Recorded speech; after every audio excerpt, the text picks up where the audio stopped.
Oi gente, bom dia! O Cotidiano está começando. Hoje eu vou conversar com um advogado sobre direito imobiliário. Converso também com uma nutricionista sobre os excessos que a gente comete na nossa alimentação durante as festas de fim de ano. Também tem dicas de moda. Hoje nós vamos mostrar para vocês opções de vestidos para o Natal e Réveillon. E falando em festas de fim de ano, hoje a dica de make é exatamente sobre isso. Então aproveita, puxa uma cadeira, chegue junto, que o Cotidiano está só começando.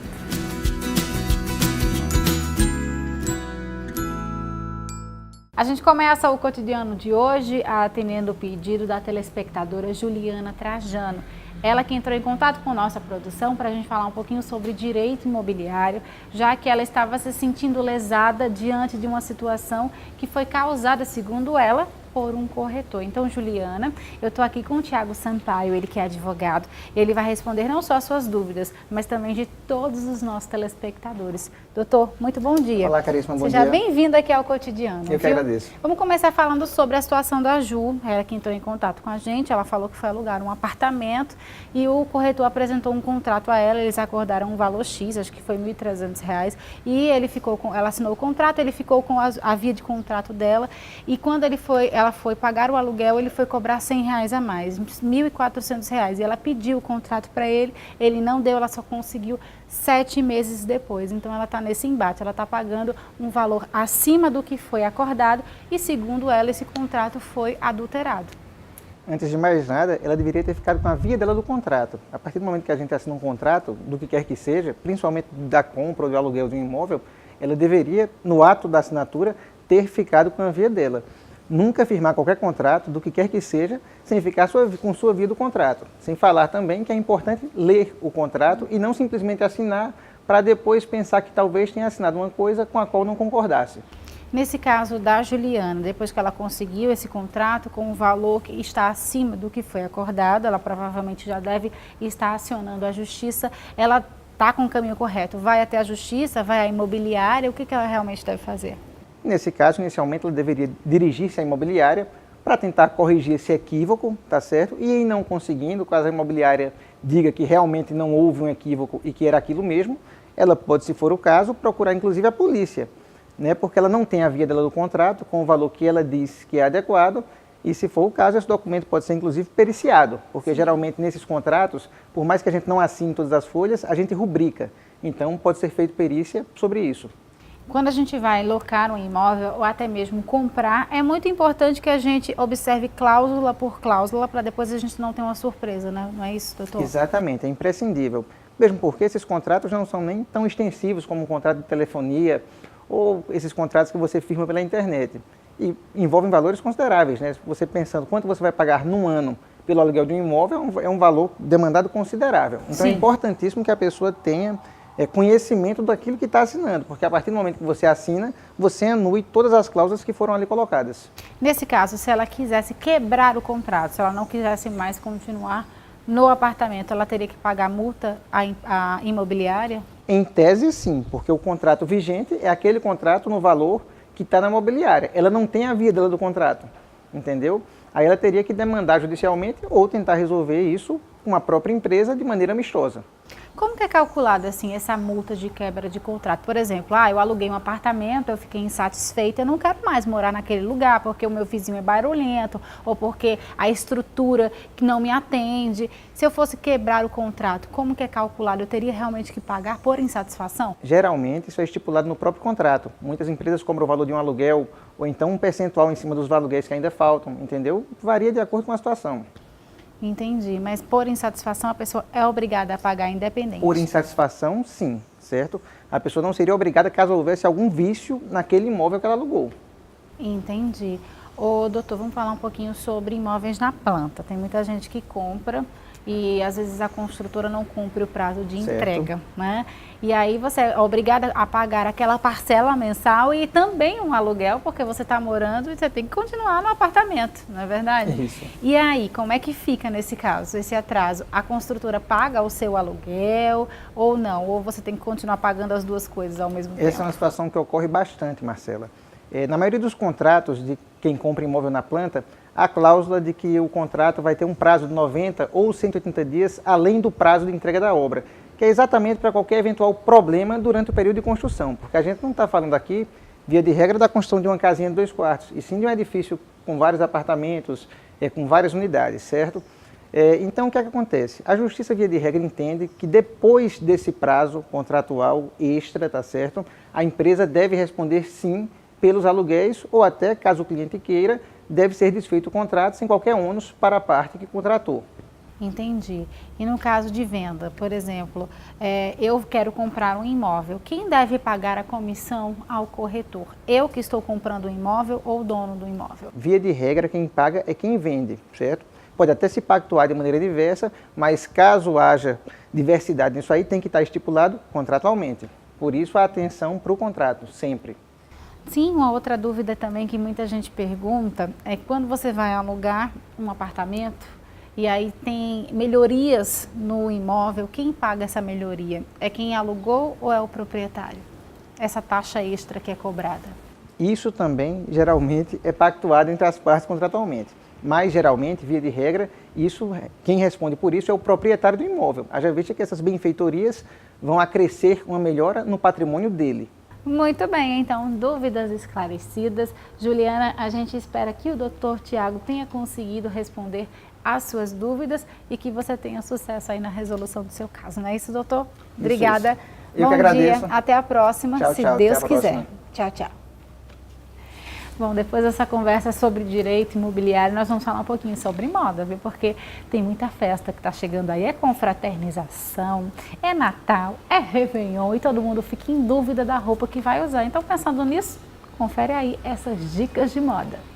Bom dia, Marcela. Bom dia a todos. Meu nome é Emanuele Lenhoff, sou empresária no ramo da moda e venho trazer para vocês hoje tendências que estão invadindo o mundo na moda em formaturas e também em casamentos. As peças de rendas são coringas que todo mundo tem que ter no guarda-roupa. Elas cabem em qualquer ocasião, principalmente nas formaturas e nos casamentos, até de dia. Esse vestido aqui traz um tom mais claro, que pode tanto ser de dia quanto à noite, casamentos e formaturas. E o modelo também traz com um decote mais aprofundado e com uma fenda, trazendo um pouco mais de sensualidade. O comprimento midi evidencia mais as suas curvas, trazendo sensualidade, conforto e muito estilo. Os comprimentos midis, eles são elegantes para qualquer ocasião, principalmente as mais sofisticadas. E para finalizar, trago para vocês uma das tendências de eventos do dia a dia, que são os vestidos estampados, com estampas e tons neutros, trazendo também para vocês elegância. E os babados, que dá mais fluidez aos movimentos, mas não deixando de ter aquele vestido essencial para os eventos do dia a dia.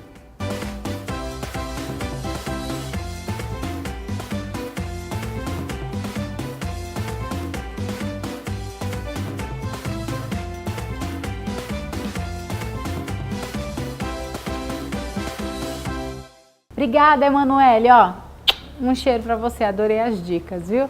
E agora eu vou para um rápido intervalo e na volta eu vou conversar com a nutricionista Bianca Patrícia sobre as comilanças do fim de ano. E ainda falando em fim de ano, também tem dica de make. Me espera que eu volto rapidinho.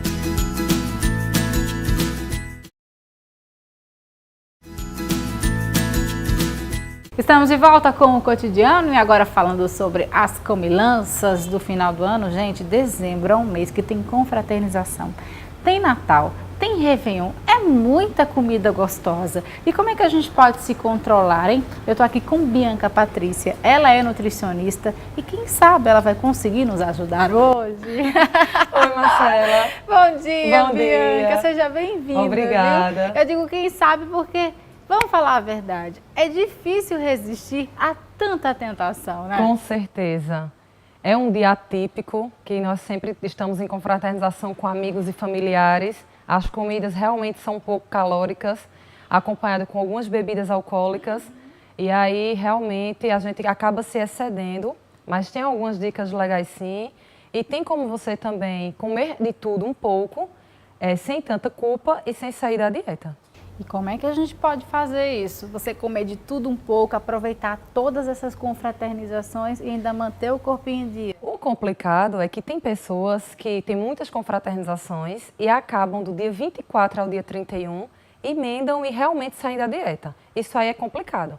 Mas se no dia 24, com os seus familiares, no dia 31 no Réveillon, e uma confraternização ou outra, você sair um pouco da dieta, vai ser um mês atípico, certo? No outro dia você pode acabar compensando com a alimentação que a gente pode estar até citando, mas aí você vai colocando de tudo um pouco no seu prato, e quem já vem em reeducação alimentar, você pode me confirmar isso, acaba nem comendo tanto. É verdade. Porque o seu corpo ele já está habituado. Então você comendo um pouco a mais, não vai fazer tanta diferença. Lógico que você se sente um pouco mais estufado, a questão da retenção de líquido, que tem gente que fica brincando, eu acho que eu engordei 1 quilo após essa refeição, porque você não está habituado a comer aquela quantidade e nem aqueles alimentos, que às vezes são de difícil digestibilidade. Por exemplo, muitas carnes. São presentes muitas carnes e as carnes são muito gordurosas. Então, realmente, você fica com aquela sensação de estufamento porque ela é muito dificultosa na questão da digestão. E também as sobremesas que estão muito presentes. É verdade. E no caso, na hora que a gente for montar lá o nosso prato, a gente também pode equilibrar. Sempre tem aquela velha saladinha na mesa. Com certeza, que era a minha dica. As pessoas acham que não é viável colocar uma salada numa ceia, mas é sim, você incrementar com frutas, por exemplo, morango, manga, laranja, abacaxi, e aí sempre deixar um espaço no prato para a sua salada. E quando você for optar pela carne, que uma carne magra, que vá ao forno, que não precise de tanta gordura, que a preparação não utilize de tanto óleo, margarina, enfim, entendeu? Então, assim, você fazer uma farofa, mas aí você sempre incrementar com um arroz, um acompanhamento que seja um pouco menos calórico. Então, assim, tem como driblar. Tem como você, sim, através de uma preparação ou de um tipo de comida, você deixar a sua ceia um pouco mais fit. Muito mais fit. Agora, o que não dá para deixar fit é a bebida alcoólica. É. Porque está presente, tem muita gente que gosta de beber, às vezes se excede. Com certeza. E aí, Bianca? E vem também a questão, você excede, no outro dia você está com aquela sensação desconfortável, que é a chamada ressaca. E aí, qual é a minha dica? Se você sair um pouco, bebeu além do que deveria, no outro dia, aumente muito a ingestão de água, evite ao máximo carboidrato e carnes, porque um dia antes você já comeu bastante carboidrato simples e a gordura da carne. Então, no outro dia, salada, suco, água, só isso. Até você sentir realmente que todas essas toxinas do seu corpo, elas foram eliminadas. Em média, demora muito para a gente eliminar essas toxinas da bebida alcoólica? Em um dia a gente consegue ou vai mais um pouquinho? Consegue. Cerca de 24 horas, a gente já consegue eliminar todas as toxinas presentes devido à bebida alcoólica. Com relação ao açúcar também, né, Bianca? A gente sabe que tem essa opção de você ter o zero açúcar, mas geralmente as sobremesas de Natal e Réveillon, a pudim, tortas, doces. Então, se você exagerou na ceia, exagerou no açúcar e exagerou na bebida, no outro dia, o que é que a gente faz? Toma um suquinho detox? Também ajuda bastante. E assim, tem também a opção de você fazer uma sobremesa fit, certo? Existem várias sobremesas e até você inserir o chocolate zero açúcar ou o chocolate 80% de cacau e você tentar, na sobremesa, fazer uma sobremesa um pouco mais leve. Tem condições sim, na própria internet tem indicando e até na minha página esses meses eu vou dedicar a fazer várias receitinhas que muitas pessoas ficam pedindo, realmente porque tem pessoas que não querem sair completamente da dieta e tem outras pessoas que mesmo saindo depois querem retomar e não colocar tudo a perder. Então, assim, no outro dia, se você comer muito açúcar, exagerando na bebida alcoólica, a minha dica é evitar carboidrato, evitar a gordura, sim começar o seu dia com suco detox, porque ele tem frutas, tem vegetais, e vitaminas e minerais, vai diminuir a retenção de líquido e vai realmente diminuir essa sensação que você está de cabeça pesada por conta da ressaca, o intestino ele fica um pouco mais, né, um desarranjo intestinal. Então é isso. Tá certo, então. Adorei as dicas, viu? Obrigada, querida. Obrigada, Marcela. Bom dia. Bom Até dia a pra próxima, você. se Deus Se quiser. Tchau, tchau. Bom, depois dessas dicas maravilhosas que Bianca deu sobre as comilanças do fim de ano, agora chegou a hora de outra dica, mas dica de maquiagem. Confere aí. Bom dia, Marcela. Bom dia, pessoal. Eu sou a Mel Macedo. Hoje eu vou ensinar a vocês como fazer uma maquiagem simples e rápida para as festas de fim de ano. Chegou dezembro e a gente tem que estar pronta para todas as ocasiões que aparecerem. Vamos lá? Primeiro eu vou pegar um pincelzinho mais gordinho e passar a sombra marrom no côncavo. A pele já está feita E agora eu só vou mostrar o olho. O mesmo marrom do outro lado, movimento circular e vai e vem. Subindo a sombra pro côncavo.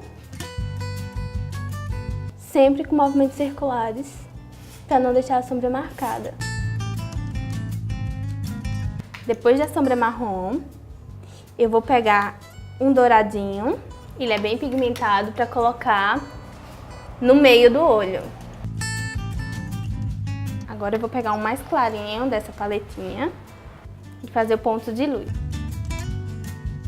Agora eu vou fazer o delineado. É uma sombra muito simples que todo mundo pode fazer em casa. Para fazer o delineado, eu gosto de começar do final, puxando para dentro. Agora, para dar uma realçada no olho, eu vou pegar o mesmo pincel do delineador com o produto e passar aqui no final do olho. Depois eu vou pegar um pincel chanfrado, usar o marrom, que a gente usou em cima, e esfumar a parte de baixo do olho.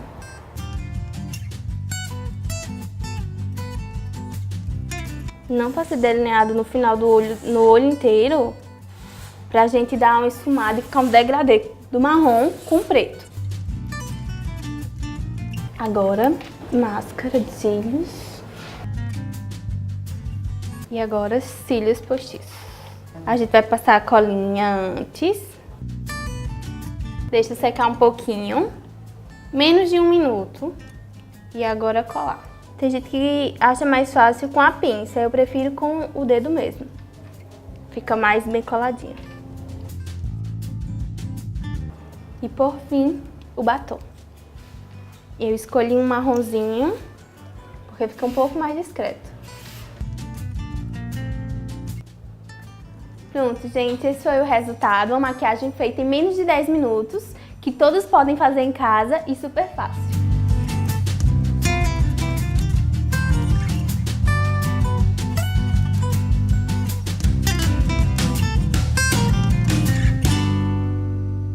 Ai, Mel, adorei as dicas, querida.